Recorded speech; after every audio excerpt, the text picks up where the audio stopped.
আমরা একসময় চলচ্চিত্র নিয়ে হতাশ ছিলাম, এখন আশাবাদী হচ্ছে। আমাদের দর্শকরা আমাদের প্রশংসা করছে, আমাদের দর্শকরা হলে আসা শুরু করেছে। আর আপনাদের মাধ্যমে দর্শকদের কাছে আমাদের অনুরোধ যে আপনারা হলে এসে ছবি দেখবেন।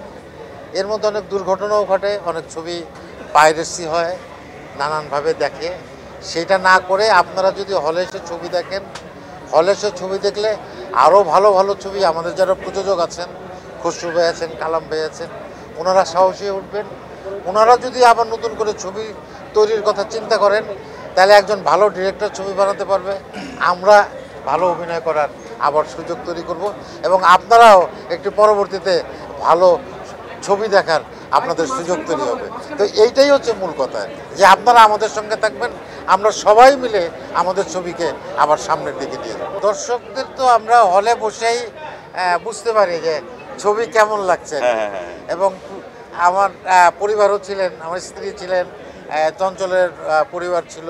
তা আমরা তাদের ফেস দেখে কিন্তু বুঝতে পারি যে ছবিটা তারা এনজয় করছে এবং দর্শকরাও এনজয় করছে। ওইটাই আমাদের স্বস্তির জায়গা। আমরা যখন আমাদের কাছের মানুষগুলো যখন আমাদের কাজ এনজয় করে, আমাদের প্রশংসা করে, এটা আমাদের অনেক স্বস্তির জায়গা এবং এটি আনন্দের জায়গা।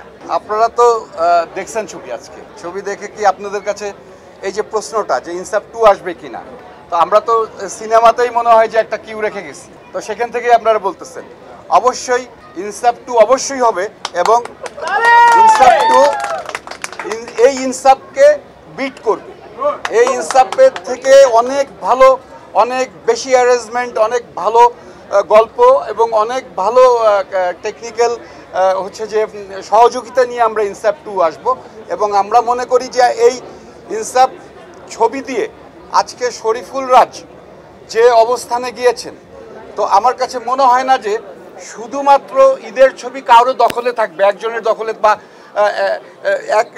একজন মানে অভিনয় শিল্পীর দখলে থাকবে, সেটা আর হবে না। আমার কাছে মনে হয় যে এটা ভাগ হয়ে যাবে। শরীফুল রাজ এই ছবির মাধ্যমে তার আরও শক্তিশালী একটা জায়গা করে নিছে চলচ্চিত্রে। এবং তাসনিয়া ফারিন যেই জায়গাটাতে আমাদের শিল্পীর খুব অভাব, সেই জায়গাটাতে তাসনিয়া ফারিনের মতো আর্টিস্ট আমাদের চলচ্চিত্রে এখন বর্তমানে কোনো অ্যাকশন নায়িকা নেই। তো সেইখানে তাসনিয়া ফারিন পুরোপুরি মানে সেখানে সে সাকসেস হয়েছে এবং আমি মনে করি যে তাসনিয়া ফারিনের একটা তারও একটা শক্তিশালী একটা জায়গা হয়েছে এবং শক্ত অবস্থান হয়েছে। আমার মনে হয় যে যারা আমাদের ডাইরেক্টর প্রডিউসাররা পরবর্তীতে ছবি বানাবে অ্যাকশন মুভি, তাসনিয়া ফারিনকে অবশ্যই মাথায় রাখবে নায়িকা হিসাবে। শরীফুল রাজের একটা জায়গা হবে। চঞ্চল আর একটা হিরো, সে তো আপনারা দেখেছেনই। আমরা চঞ্চলের মাধ্যমেই কিন্তু একটা মেসেজ দিয়েছি যে আমরা কিন্তু আসতেছি, আমাদের ইনসাফটা এই ইনসাফটাই শেষ না, আমাদের আরেকটা ইনসাফ আসতেছে।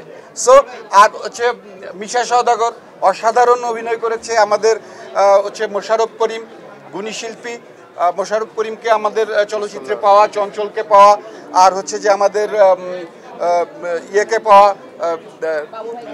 হচ্ছে যে আমাদের সঞ্জয় সমুদ্দার, বাবু ভাই। সঞ্জয় সমুদ্দারকে আমার দেখা হয়েছে যে ও কলকাতায় কাজ করেছে জিতের মতো একটা বড় আর্টিস্টের, তার নিজস্ব ছবিতে, এবং জিৎ আর্টিস্ট ছিল। তো জিতের মতো একটা বড় আর্টিস্টের ছবি, যেহেতু জিৎ প্রোডাকশন চঞ্চলের উপরে আস্থা রেখেছে, এই জন্য আমরাও সঞ্জয়ের উপরে আস্থা রেখেছে জিৎ, সেই জন্য আমরাও সঞ্জয়ের উপরে আস্থা রেখেছি। এর আর কোনো মানে কোনো ইয়ে ছিল না, কনফিউশন ছিল না।